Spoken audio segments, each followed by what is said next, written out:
What is going on, everybody, and welcome back inside the Fantasy Hockey Lab. This is the Locked On Fantasy Hockey Podcast with Steele and Flip, and thank you so much for being here on today's episode where you can take in everything that's going on in the busy world of the NHL.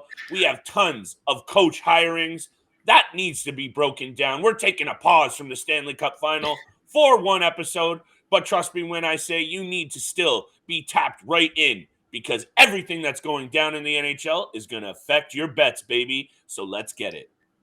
You're Locked On Fantasy Hockey, your daily podcast on fantasy hockey. Part of the Locked On Podcast Network, your team every day.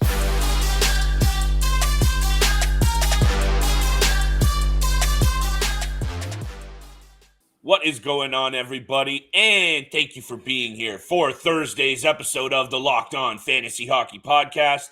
And thank you for making us your first listen every single day. You know where to find us across all platforms you find your favorite and hottest content. So thank you for that subscribe, follow, and comment love.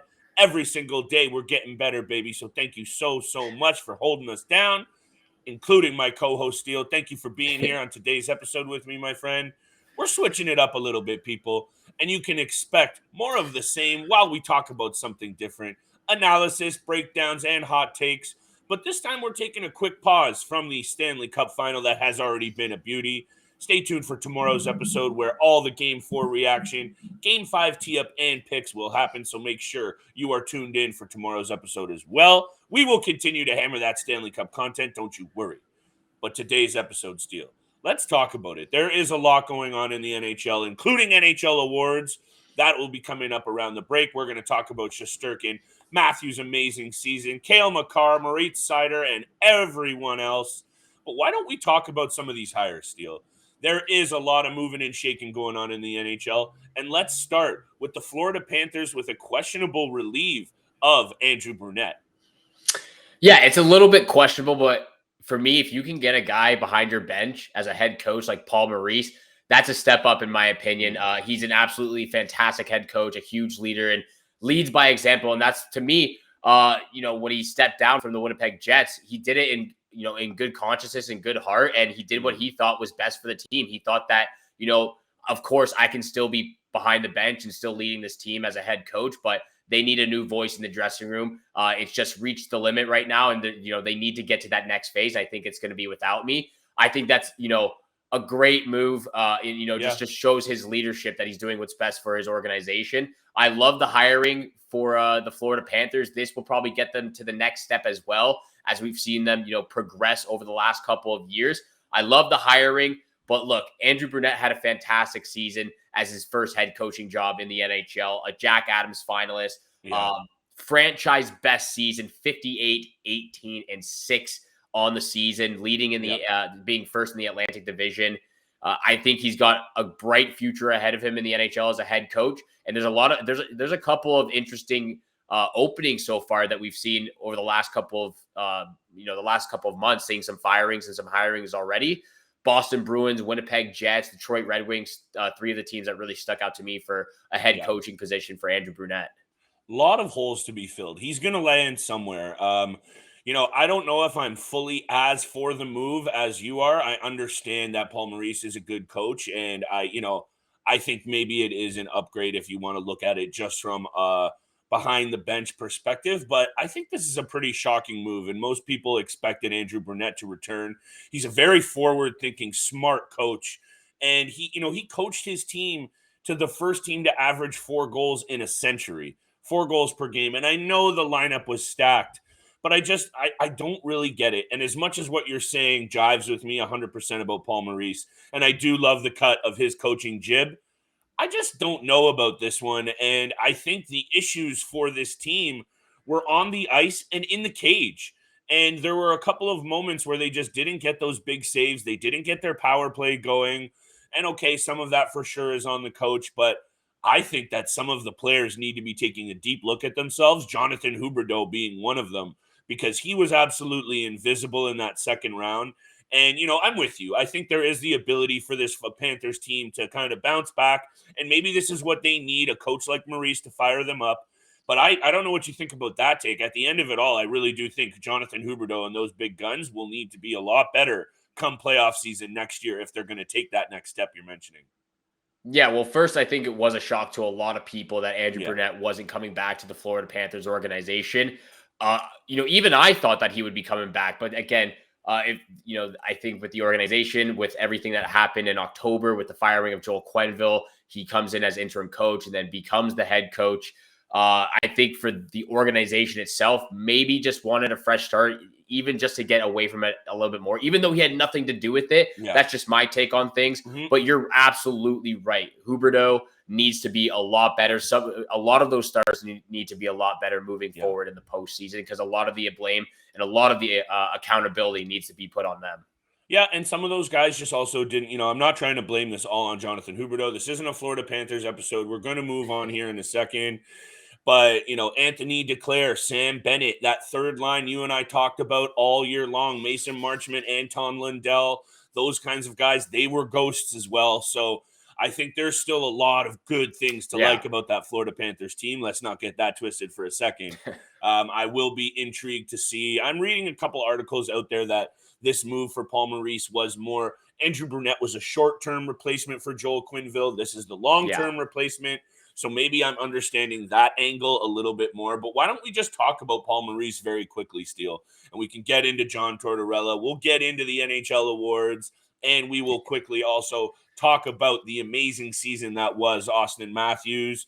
Triple threat trophy winning year. We got to talk a little Leafs. It's been a little while, so we'll get into that too.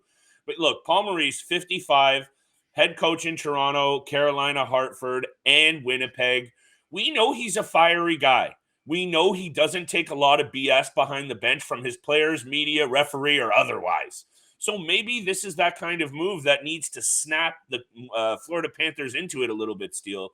And I just think that after what we saw from the Tampa Bay Lightning shutting them down, there are clearly a couple areas that they need to work on, and maybe Maurice is the guy to turn them around there. Look, that's one of the reasons why I think he's one of the best head coaches over the last decade. He's not afraid to speak his mind, especially in the postseason, in the post-conference media sessions. Yeah. He's not afraid to speak his mind. He just says it how it is and what's going on, regardless of the situation. Obviously, if it's a little bit more serious, they might keep that behind scenes for a little longer. But he says it as it is, and he's got fire and passion for the game. And I love the way he coaches.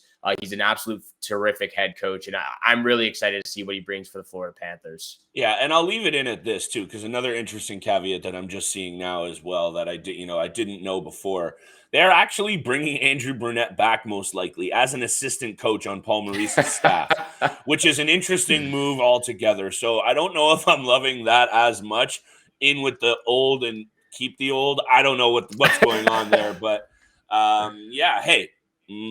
More and more of these storylines that you and I are going to talk about in the offseason, in the lead up to next season, are going to continue to just drive interest. They're going to drive you and I a little bit crazy too. I can tell already the offseason is going to be full of content.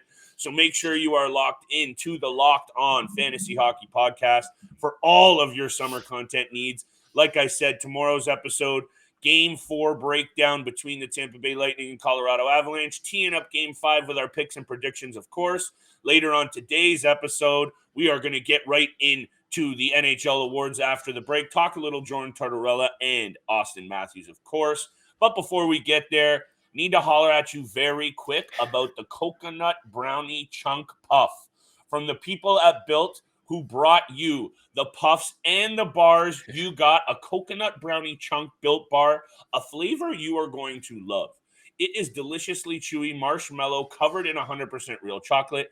It's like a fluffy cloud of coconut brownie goodness. Steele, careful, you're drooling.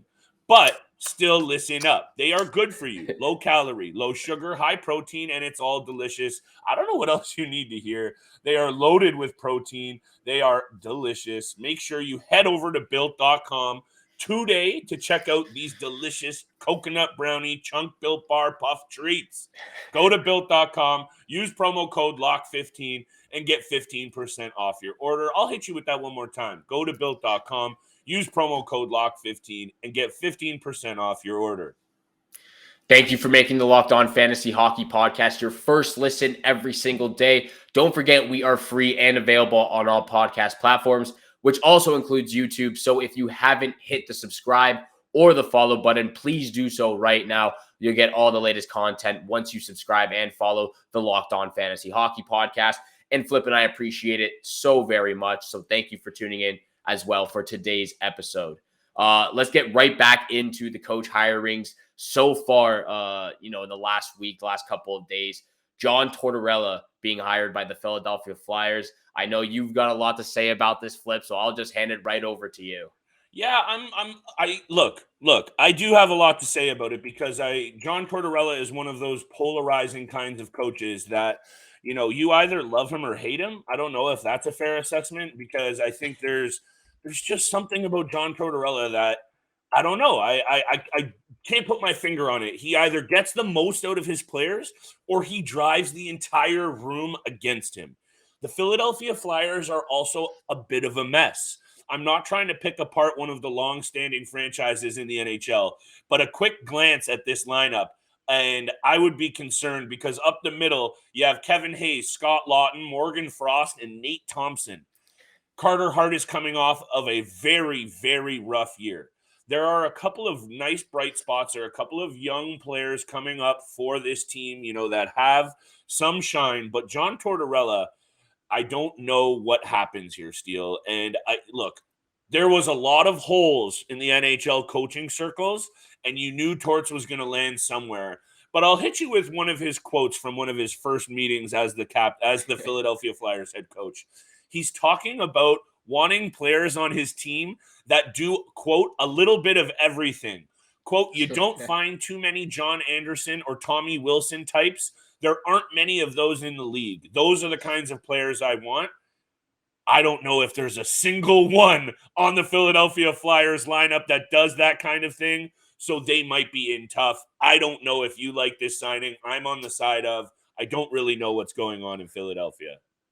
Look, I don't like the signing. I don't think it's the right fit, and I think it's probably the worst for John Tortorella to get hired by the Philadelphia Flyers at this moment in time. Like you said, the lineup is an absolute mess right now. It doesn't look like Carter Hart's going to get any more help than he had the last two seasons as well. It's going to be a very tough season for the Philadelphia Flyers, especially with John Tortorella behind the bench.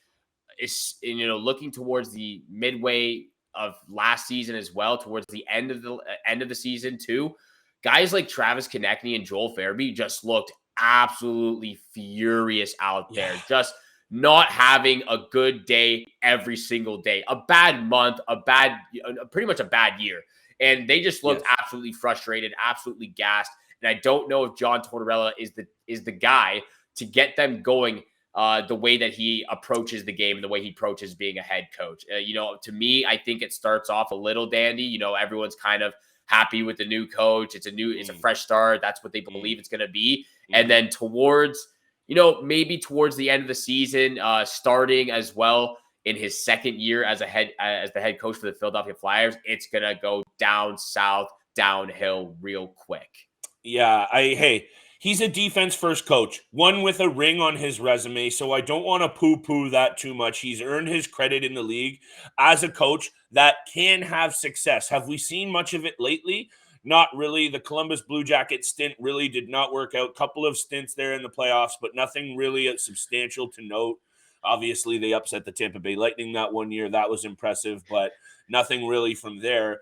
And for a defensive-first coach, yes, I'm reading some things that this should mean better things for Carter Hart, but last year should have been a stepping out season for Carter Hart, and he regressed. So, look, when you read things like John Tortorella is looking to instill that defensive first system on the Philadelphia Flyers, I like guys like Cam York. They look pretty good. Travis Sanheim, maybe. Ivan Provorov, maybe. The rest of that blue line is shaky at best, and if he's trying to instill a defense first kind of motto, maybe the Philadelphia Flyers has some tricks up their sleeve in the offseason, but that roster leaves so much to be desired, Steele.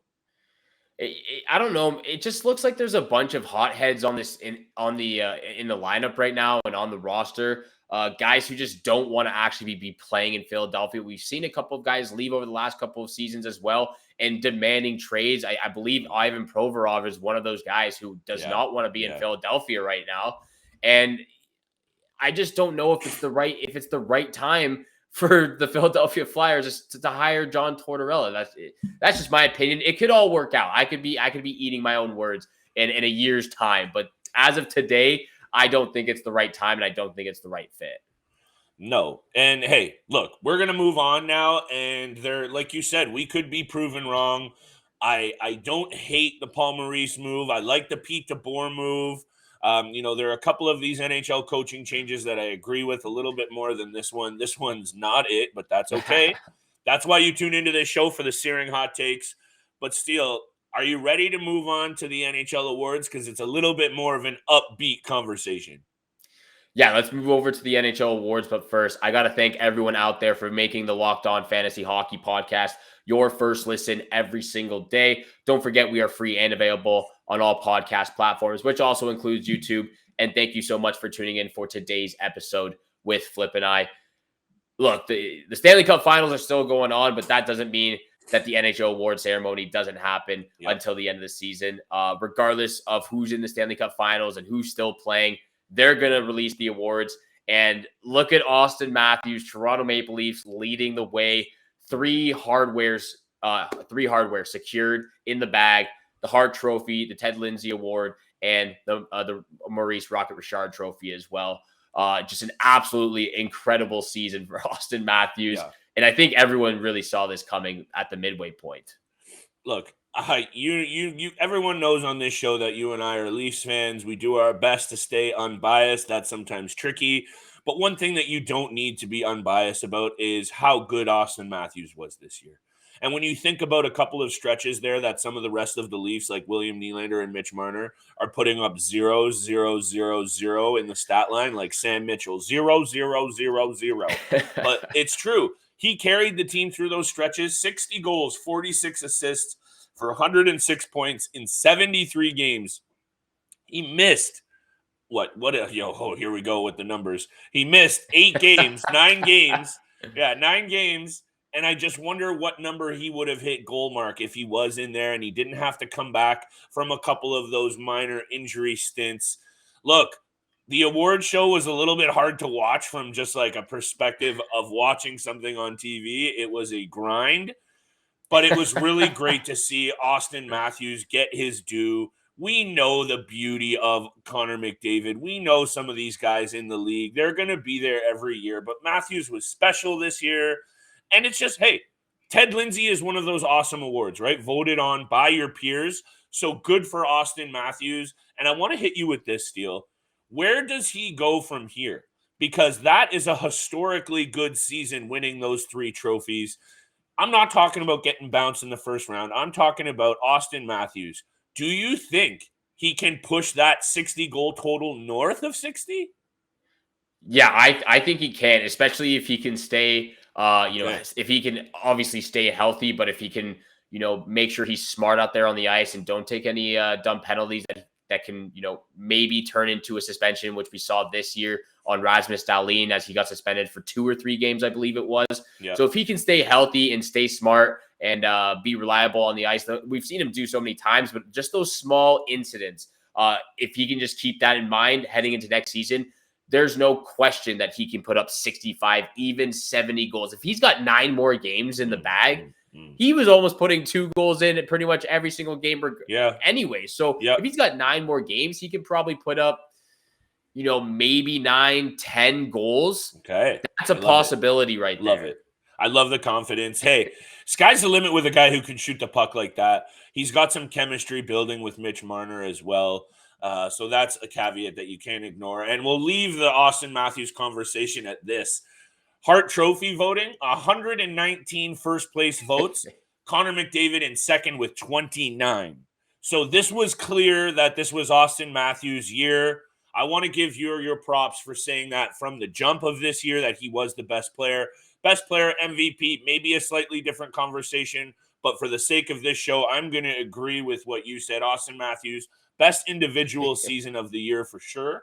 And I also want to give some love to a player that you and I also talked a lot about, because Kirill Kaprizov got 2 first-place votes over a lot of really good players, including Cale Makar, Draisaitl, Barkov, Matthew Tkachuk, and the list goes on.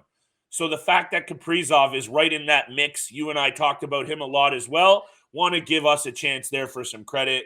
Let's move on quickly, Steele. I want to talk about the Vezina, because that was another one that you and I talked about from halfway through the season being a done deal.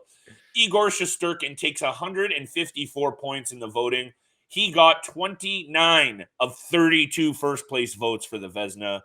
And as much as UC Saros and Jakob Markstrom had some good flashes in the pan there, we are in for a real treat for the New York Rangers with Igor Shesterkin in the cage for the next number of seasons. Look, he is going to be a special player in the NHL. I said it from maybe halfway through the season. I thought that he was the best goalie in the NHL as of 2021-2022 season. He stated that he thought it was still Andrei Vasilevsky, but I beg to differ. I still believe it's Igor Shesterkin. He put up a great show in the first 3 rounds of the Eastern Conference Finals, and throughout the entire postseason. But 36-13-4 on the season, a .935 save percentage, a 2.07 goals against average, and 6 shutout on the season. That's just absolutely fantastic to see. Igor Shesterkin is going to be back in the playoffs. He's going to be back. Yeah. He's going to get to the Stanley Cup Finals eventually. He's going to lead his team, and he's going to carry his team to a Stanley Cup Finals, because he is that type of goalie and he's that type of player. You and I are going to break down tons of fantasy value in terms of the guys you want to target coming up for the draft in a couple of months. Season's not even over yet, pal, but we're already ratcheting it up for the fantasy draft season. Trust me when I say this is your source. But Shesterkin is obviously one of those no-brainers. He is the number 1 goaltending target going into next season, undoubtedly. But I want to mention 2 things very quickly. Calder Trophy and the Norris Trophy. The Calder Trophy was a runaway from Moritz Seider. The voting there was not even close. We don't even really need to talk about that one, because he was the toast of the NHL rookie class, and he is a nasty defender. And that's saying something considering the stuff we saw from Roman Josi, Cale Makar, and Victor Hedman this year. But the James Norris Trophy voting was very interesting, Steele, and I have this open here. Cale Makar squeaked this out, and again, bear with me on the math. By 25 voting points, Roman Josi actually got more first-place votes than Cale Makar by 7 total votes. That was the closest race of all the awards, and I think that just goes to show you how good Cale Makar has been, because Roman Josi in any other year, Steele, hands down wins that bad boy. So this is really, again, another feather in Cale Makar's cap. Look, this one for me, it's tough because Cale Makar had an outstanding season. But the way I'm looking at this one is, like you said, it's as close as it gets. It's a photo finish race. Josi is 32 years old. He put up 23 goals, 73 assists for 96 points. Makar is 23 years old, and he put up 28 goals, so only had 5 more goals than Roman Josi, and 58 assists. Now, I do know that Cale Makar was, I believe, out of the lineup a little bit more than Roman Josi, but 86 points for Makar and 96 points for Josi. 9 years, 9-year age difference. Roman Yosi's been at this a long time. I am very surprised that he did not get a lot more first votings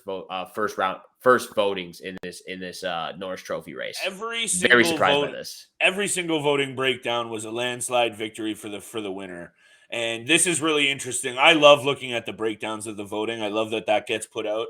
You know, Greg Wyshynski, former Puck Daddy, Makar named on 195 ballots, Josi 194 ballots. So this was a very, very interesting race. One that I think Roman Josi isn't going to forget. And, you know me when it comes to player props. If he had that good of a year that last year and he got burned, and he might be getting an addition on his blue line that I sent you that screenshot, maybe a Brent Burns, maybe a big name coming to Nashville to really bolster that lineup. I'm taking a deep, long look at Roman Josi as one of my top top defensive targets for fantasy. Look, Hedman, Yossi, and Makar are going to be the top 3 regardless. Those 3 got to be off the first defenseman off the board. Who's next for you? That's a quick question. If those are the first 3, who's 4? Adam Fox? 4.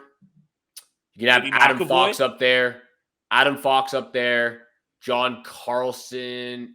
Honestly, I don't know if he'll be 4, but one of the guys who I really thought should have been taken a lot earlier was Aaron Ekblad. I thought he had an outstanding season. Really bounced back after that scary injury last year. So for me, Aaron Ekblad would definitely be maybe top 6, top 7. Love it. And lots of top 5, top 10, top 15, 20, whatever you need. We'll be breaking it all down, holding your hand through the draft process. And like I said, tap in now, hit the subscribe. Don't miss a single episode or breakdown, piece of news, fantasy advice, all of the above, baby. That's what Steele and I do. Make sure you check us out on Twitter. The DMs are always open for advice, questions, queries, chirps. Hopefully not too many of those coming our way these days, Steele. And like I said, stay tuned for tomorrow's episode. Game 4 reaction, teeing up Game 5, headed back to Denver. We'll be breaking all of that down, including picks, predictions, and big-time bets. Steele, take us away, brother. Stanley Cup Finals, baby. Nothing better than the Stanley Cup Finals. Thank you so much for tuning in for the Locked On Fantasy Hockey Podcast, making it your first listen every single day. For your second listen, you have to check out Locked On NHL matchups to each Stanley Cup kiss. Locked On NHL covers the playoffs like no other. Hear the latest news and opinions from local experts every Monday through Friday. It's free and available wherever you get your podcast, just like this podcast right here. Every single time, hit the subscribe, hit the follow button. You don't want to miss out on all the content coming this summer. Like Flip said, top 5s, top 10s, positional, mock drafts, a ton of content coming out. Thank you so much for tuning in for today's episode with Flip and I. Have a great day. Good luck with all your bets out there, and we shall see you back here again tomorrow. Peace.